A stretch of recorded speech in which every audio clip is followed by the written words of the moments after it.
Thank you very much, fellow Kenyans. I'm Babu Owino, Member of Parliament of Embakasi's constituency. Today I want to talk about university education and how President William Ruto has failed Kenyans in matters education. The students who did their KCSE exams and are being admitted at different universities are around 800,000 students, of which the government's intention is only to sponsor 45,000 students, which means that over 750,000 students will not be sponsored. The lowest course, that is a social science, is costing around 300,000 Kenya shillings per year, which means that a mama mboga in the village, a boda boda rider in the slums, a mjengo person in any part of this country must part with 300,000 Kenya shillings per year. In 4 years, they must part with 1.2 million Kenya shillings to take their children to school, for the comrades to graduate. This is not going to be possible. Why? Because a mama mboga on an average only gets around 200 shillings per day, or even 100 shillings. On a good day, 200 shillings. How long will you accumulate 200 shillings to get 1.2 million if you're doing a social science? Meanwhile, if you're doing a science subject, a science course like medicine, then you must part with 600,000 per year. This gives us a total of 3 million if it is going for 5 years, or 3.6 if it is 6 years. And this is not achievable, which means that in short, we are killing education in our country. William Ruto himself is a product of a university. In fact, the other day, he even did his PhD and is now called a doctor.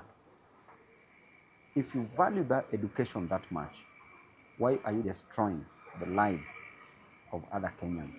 Why are you destroying the education system in Kenya by only providing 45,000 chances to the students based on neediness? And I want to tell you that of the over 800,000 students who did their exams, they are all needy. Because what is the criteria that you will use to select on a needy student? Every student who comes from the village is needy. Every student who comes from the slums is needy. And there are those who are coming whom their parents were able, but some have retired, some have been sent away from jobs, some have passed on. These are needy cases. Therefore, this idea of only selecting 45,000 is not viable at all. The other day, we saw our students rushing to help offices to apply for this scholarship, to apply for help, and you saw the system was down. And that can clearly tell you that the government is sabotaging the education in our country. During elections, you don't hear of the systems being down. When education is involved, the systems are down. Our students are sent back to Huduma centers. At Huduma centers, they are also told that the systems are down. So which means there's a big problem in our nation. And if Ruto himself was a beneficiary of boom, during that time there was something called boom. This boom was a grant. The students were not repaying it in terms of a loan because it wasn't a loan. There was no help during that period, but he benefited from it together with Gachagua, and that is what has made them who they are today. That is what made them steal elections. And I can tell you guys clearly that you need to sober up. You need to bring this house in order. We must recognize these children, and we must know that it is only education that will salvage these students from the bondage of poverty, from the shackles of poverty. You have to know that these students are chained by poverty, and you have to salvage them, whether you like it or not. Furthermore, these students, you advise them that they should join universities and nobody should send them away. for fees. Once they report to various universities, how are they going to be accommodated? How are they going to get transport? Money to pay as transport from various villages, from various slums to various universities. How are they going to buy food?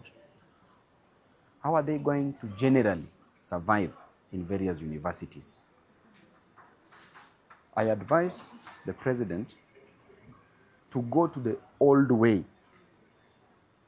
of application, where every student who was called by government in any university was funded by the government. It is the role of the government to fund students, because there's a day you promise that university education will be free. Right now, education is not free.